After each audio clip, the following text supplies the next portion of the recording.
پھر آپ علیہ السلام نے فرمایا کہ البتہ 7 قسم کے لوگ ہیں جنہیں اللہ کے عرش کا سایہ نصیب ہوگا. پہلے نمبر پہ فرمایا عادل حکمران.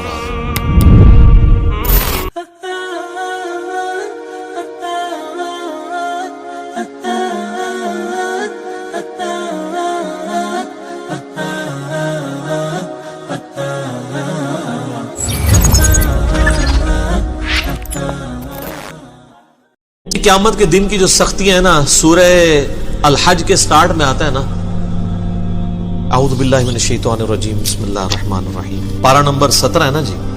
کیا سخت الفاظ ہیں. قیامت کے دن کے بارے میں اتنے سخت الفاظ اور کسی صورت میں نہیں آئے. یا ایھا الناس اتقوا ربکم، اے لوگو ڈر جاؤ اس اللہ سے، اپنے رب سے.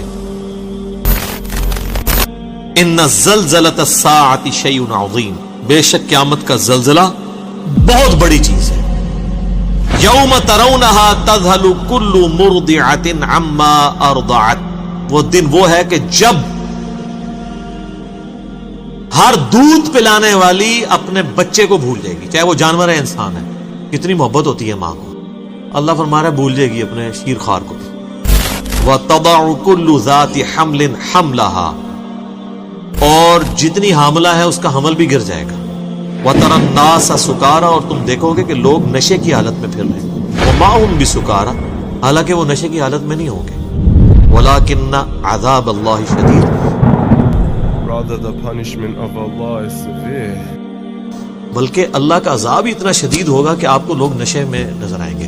سورہ المزمل میں آتا ہے کہ وہ دن ایسا ہے جو بچوں کو بوڑھا کر دے. If you persist in disbelieving, how will you guard yourself against the woe of the day that will turn children gray-haired? جب صحیح مسلم میں آتا ہے کہ 1.25 میل کے فاصلے پہ آگ برسا رہا ہوگا سورج، اور زمین اتنی دہک رہی ہوگی. ایسی صورتحال میں اللہ کے عرش کا سایہ کسی کو نصیب ہو جائے تو وہ آپ سمجھ لیں وہ اسی طریقے سے ہے کہ جیسے سخت گرمیوں کے موسم میں کوئی بندہ اسٹیڈیم میں میچ دیکھنے گیا اور وہ ایئر کنڈیشن والے شیشے والے باکس میں بیٹھا ہوا ہے. بیٹھا وہ بھی میچ دیکھنے ہیں اور باہر بھی میچ دیکھنے والے ہیں، لیکن دونوں کی حالت ڈیفرنٹ ہے.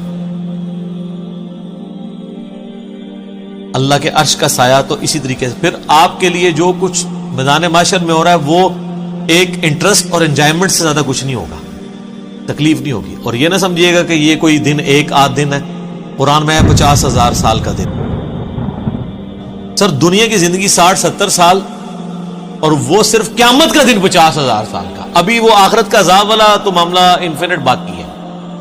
اگر انسان کو دنیا میں نیک زندگی گزارنے کے اوپر آخرت کے جو ایک دن ہے قیامت کا دن اس کا ریلیف بھی مل جائے، بعد میں جنت نہ بھی دی جائے، اس کی لائف ٹائم اچیومنٹ ہے. امیجن کریں نا 50,000 سال، یا تو 50 منٹ نہیں کوئی عذاب برداشت کر سکتا. لوگ کہنے کو تو کہہ دیتے ہیں، لیکن اگر کسی کو فزیکلی مثال دی جائے نا کہ فجر چھوڑنے پہ اگر تمہیں ایک 10 فٹ بائی 10 فٹ کے کمرے میں بند کیا جائے جس میں 1000 کوبرا سانپ، 1000 بچھو ہوں، اور اس کمرے کا ٹیمپریچر بھی جو ہے وہ 60 ڈگری سینٹی گریڈ تک کر دیا جائے، وہ قیامت کو تو چھوڑ دیں. بخاری مسلم میں حدیث ہے کہ دنیا کی آگ سے 70 گنا زیادہ وہ تیز ہے. تو یہاں کوئی امیجن نہیں کرے گا کہ ایک کمرہ، اتنے سانپ، اتنے بچھو. اور یہ دنیا کے بچھو سانپ تو آپ مار بھی سکتے ہیں، آخرت کے تو آپ مار بھی نہیں سکتے، ان کو تو موت بھی نہیں آئے گی. ادھر آپ خود بھی اپنے آپ کو نہیں مار سکتے. ثم لا يموت فيها ولا يحيى، نہ تو پھر زندوں میں ہوگا نہ مردوں میں. تو ایسی صورتحال میں اگر اللہ کے عرش کا سایہ نصیب ہو جائے تو بہت بڑی کامیابی ہے.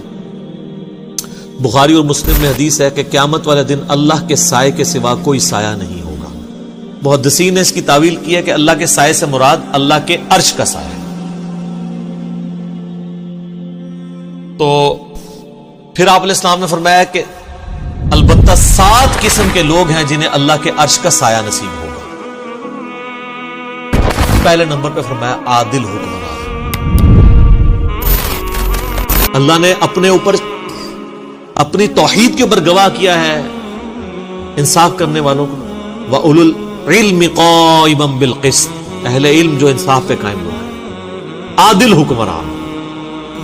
چلیں ہم تو اس کیٹیگری میں حکمرانی والے معاملے میں نہیں، لیکن اس کی آپ کورالریز بنائیں گے کہ آپ اگر کسی ایک علاقے کے اوپر آپ کی چھوٹی سی حکمرانی ہے، کونسلر ہے یا ایم این ہے، تو آپ اپنے اس کے اوپر اگر عدل کرنے والے ہیں، البتہ جج جو ہے نا وہ اس کو پریکٹس کر سکتا ہے کہ وہ انصاف کرے تو قیامت الدین اللہ کے عرش کا سایہ حاصل کر لے۔ دوسرا فرمایا کہ وہ شخص جس نے جوانی میں عبادت کر لی، توبہ کی روش اختیار کر لی، در جوانی توبہ کردن شیوہ پیغمبری، بڑھاپے میں تو شیر بھی شکار کرنا چھوڑ دیتا ہے، وہ لوگوں کا بچا ہوا شکار کرتا ہے، جوانی کے اندر عبادت کرنا یہ مشکل کام ہے، کیونکہ ماں کہتی ہے میں دودھ نہیں بخشاں گی، باپ کہتا ہے جی تو جوانی کی روک لا لے، داڑھی رکھ لے، کہتے ہیں روک لگا لی ہے، کوئی عورت پردہ شروع کر دے تو اس کو ڈرایا جاتا ہے کہ تجھے رشتہ نہیں ملے گا، اچھا کیا دنیا میں اس طرح تو گزارا کرے گی؟ جوانی میں جو روش اختیار کرے توبہ۔ تیسرا فرمایا کہ ایسا شخص جس کا دل مسجد میں اٹک رہا ہو، ایسا اٹکے کہ وہ یعنی مسجد سے نکلے تو گویا جس کو کہتے ہیں نا مچھلی پانی سے نکل آئی ہے، دوبارہ مسجد میں جانے کی کوشش کرے۔ وہ تو بخاری مسلم میں حدیث ہے کہ جو شخص نماز کے انتظار میں بیٹھا ہوتا ہے وہ بھی نماز کے اندر شمار ہوتا ہے، حالانکہ بیٹھا انتظار میں۔ تو مسجد میں جس کا دل اٹک رہا ہو تو اس کو بھی اللہ کے عرش کا سایہ نصیب ہے انشاءاللہ۔ چوتھا وہ شخص جو اکیلے میں بیٹھ کے اللہ کو یاد کرے اور اس کی آنکھوں سے آنسو نکلے، اللہ کے خوف کی وجہ سے، اس کی محبت کی وجہ سے، کسی کے سامنے نہیں۔ کسی کے سامنے تو ماشاءاللہ آپ دیکھ رہے ہیں کئی علماء ٹی وی پہ آ کے رو رو کے دعائیں کرواتے ہیں، تو اللہ نہ کرے کہ کبھی ایسی نوعیت آئے کہ ہمیں کسی کے سامنے اس طرح رونا پڑے۔ ہاں ایک یہ ہے کہ بندہ دعا کروا رہا ہے، فی البدی ایک اس کو رکت طاری ہو گئی ہے، لیکن کئی آپ دیکھتے ہیں وہ سٹارٹ جو ہے نا وہ شکل سے بناتے ہیں اور وہ سٹارٹ ہی اس سے لیتے ہیں سیدھے چوتھے گیرے سے، اور کئی آپ دیکھیں گے کہ ان کے آنسو نہیں نکل رہے، رو رہے ہوتے ہیں، آنسو نہیں نکل رہے ہوتے ہیں۔ وہ اس لیے کہ وہ رو نہیں رہے ہوتے، وہ کہتے ہیں جی وہ بزرگ فرماتے ہیں کہ اگر رونا نہ آئے تو رونے جیسی شکل بنا لو۔ میرے یوٹیوب پہ کلپ بھی ہے رونے والی شکل بنانا، تو کہتے ہیں اچھا اس کی دلیل وہ دیتے ہیں کہ اچھوں کی شکل بھی اللہ کو اچھی رکھتی ہے، اے دلیل ہے جی ہوتی ہے۔ پھر ان کو وہ ساری باتیں بھول جاتی ہیں کہ آپ نے ریاکاری نہیں کرنی، ایکٹنگ نہیں کرنی، منافقت نہیں کرنی۔ یہ رونے والی شکل آپ ضرور بنائیں لیکن اکیلے میں بیٹھ کے۔ پبلک کے سامنے جب آپ رونے والی شکل بنائیں گے اور آپ کو رونا نہیں آ رہا تو آپ کے اوپر منافقت کا فتویٰ لگے گا سیدھا سیدھا۔ ہم نہیں لگاتے، آپ خود لگا لیں اپنے۔ تو چوتھا وہ شخص جو اکیلے میں اللہ کو یاد کرے اور اس کی آنکھوں سے آنسو نکلے۔ پانچواں وہ شخص کہ جسے کوئی اعلیٰ نسب والی عورت برائی کی طرف مائل کرے اور وہ اللہ کے خوف سے رک جائے اور وہ کہے کہ میں اللہ سے ڈرتا ہوں، میں یہ کام نہیں کروں، اسے بھی قیامت والے دن اللہ کے عرش کا سایہ نصیب ہوگا۔ اور چھٹا وہ شخص کہ جو اللہ کی محبت کی وجہ سے کسی کے ساتھ دوستی رکھے۔ اچھا اس میں بڑے پیارے الفاظ ہیں، وہ جب بھی اس کو ملے اللہ کی محبت کی وجہ سے ملے، اور جب بھی وہ آپس میں اکٹھے ہوں تو اللہ کی محبت پر اکٹھے ہوں، اور جب بھی جدا ہوں اللہ کی محبت پہ جدا ہوں۔ جس طرح میں سمجھتا ہوں میرے ساتھ جتنے لوگ اٹیچ ہیں، ہم جب کبھی بھی اکٹھے ہوتے ہیں اللہ کے لیے اکٹھے ہو رہے ہوتے ہیں۔ اس کیٹیگری میں نے تو اللہ کے شکر میں امید کرتا ہوں کہ میں بھی اپنے بھائیوں سے، یہ میرے بھائی جو مجھ سے دوسرے شہروں سے بھی ملنے آتے ہیں نا، وہ فقط اللہ کے لیے ملنے آتے ہیں۔ تو اس کیٹیگری میں تو ہم فال کر سکتے ہیں بڑی آسانی کے ساتھ کہ جب بھی وہ اکٹھے ہوں تو اللہ کی محبت کی وجہ سے ہو۔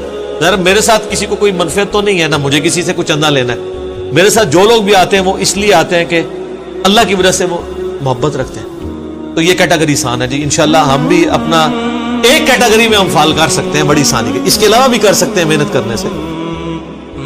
بہرحال میں نہیں کہتا کہ ہم پہ کوئی ایسا امتحان ہے کہ کسی عورت کے فتنے سے ہمیں گزرنا پڑے، ٹھیک ہے، اس کے بغیر ہی جو ہے نا وہ ہم اللہ تعالیٰ اس بغیر حساب و کتاب کی جنت میں داخلہ عطا فرمائے، 70,000 لوگوں میں شامل فرمائے۔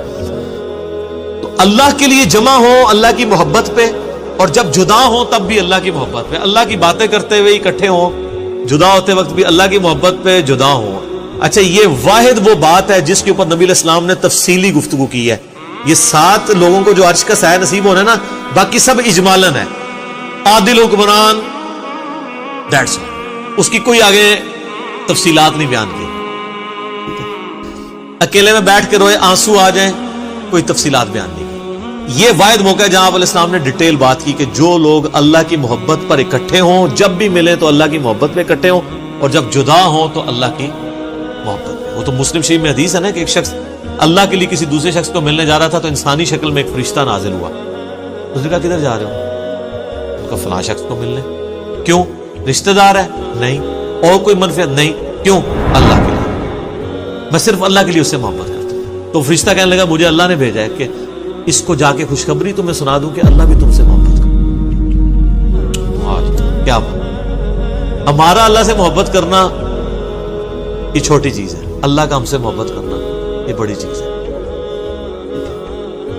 وہ جو مولا علی کے لیے کہتا ہوں نا، وہ جو غزوہ خیبر والی حدیث ہے بخاری مسلم کی، کل اس شخص کے ہاتھ میں جھنڈا دوں گا جو اللہ اور اس کے رسول سے محبت کرتا ہے، اور اللہ اور اس کا رسول اس سے محبت کرتا ہے۔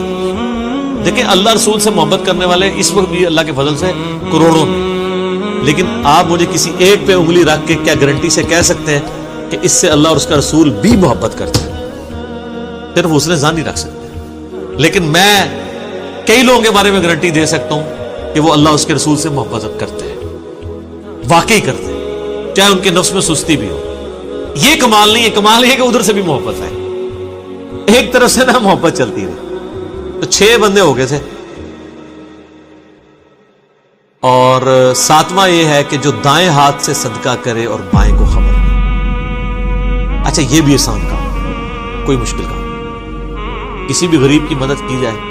ابھی یہ جو کورونا کے دن چل رہے ہیں، آپ دیکھیں کئی لوگوں کے کاروبار اجڑ گئے ہیں، ان کے لیے بیسک نیڈز کو میٹ کرنا مشکل ہو گیا، تو آپ اگر ان کے لیے مدد کر سکتے ہیں۔ لیکن یہ ہے کہ اپنے اپنے رشتہ دار، اپنے اپنے جو قریبی محلے دار ہیں، ہر بندے نے اس کو دیکھنا ہے، وہ اس کی ذمہ داری ہے۔ تو اللہ کا شکر ہے، ہم تو اپنے طور پہ جہاں تک ہو سکتا ہے، جو ہمارے اللہ تعالیٰ نے جتنی وسعت دی ہے، کوشش کرتے ہیں، لوگوں کو ترغیب بھی دلاتے ہیں۔